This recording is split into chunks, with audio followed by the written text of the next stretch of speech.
Hello hello साथीहरू, good morning. सन्चै आराम हुनुहुन्छ? खानापिना भयो कि नै हजुरहरूको? म चाहिँ खानापिना खाइसकेँ साथीहरू।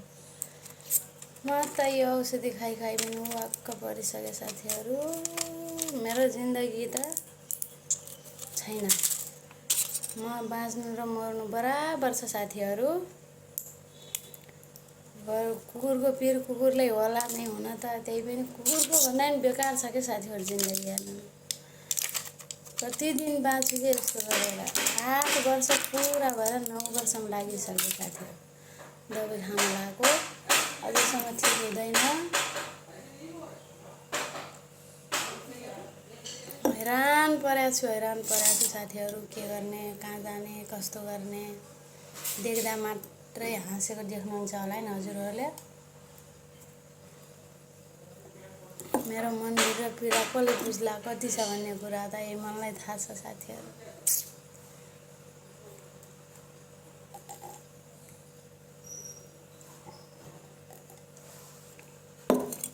नौ वर्ष भइसक्यो अझैसम्म ठिक हुँदैन साथीहरू। के गर्ने, यस्तै छ जिन्दगी। यस्तो गरेर कति दिन चल्ने हो।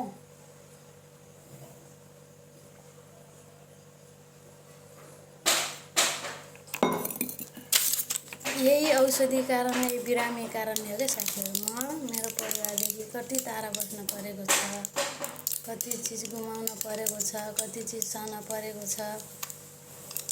यही मनलाई मात्रै थाहा छ साथीहरू। के गरौँ खै, जस्तो गरेर पनि बाँच्नु पर्ने रहेछ। आज पुरै शून्य छ साथीहरू। हेर्नुहोस् त के भएको हो थाहै छैन। थाकिसक्यो अब म। मेरो शरीर देखेर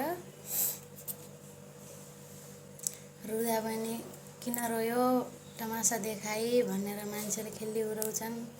हाँस्दा पनि कति हाँसे कि भनेर खिल्ली उडाउँछन् साथीहरू। के गरौँ अब भन्नु त, केही छैन उपाय। एक शरीर पनि राम्रोसँग काम गर्ने, शरीरले साथ दिने, दुख बिरामी नहुने भए त हुन्थ्यो नि साथीहरू। 8 वर्ष भइसक्यो।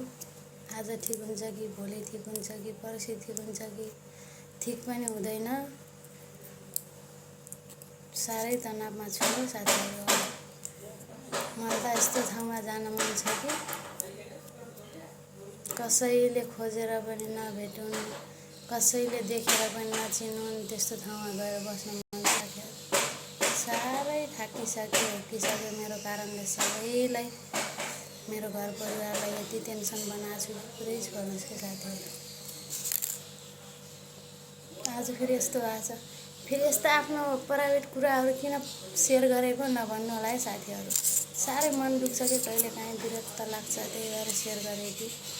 कतिपय साथीहरू त अब राम्रो के भयो भन्ने पनि हुनुला, कतिपयले त राम्रो भएछ भन्ने पनि हुनुहुन्छ होला। कोही हुनुहुन्छ होला नै हुनुहुन्छ। के गर्ने साथीहरू, थोरै मन हल्का हुन्छ कि भनेर सेयर गरेँ कि अन्य नलिनु होला। यस्तै छ जिन्दगी।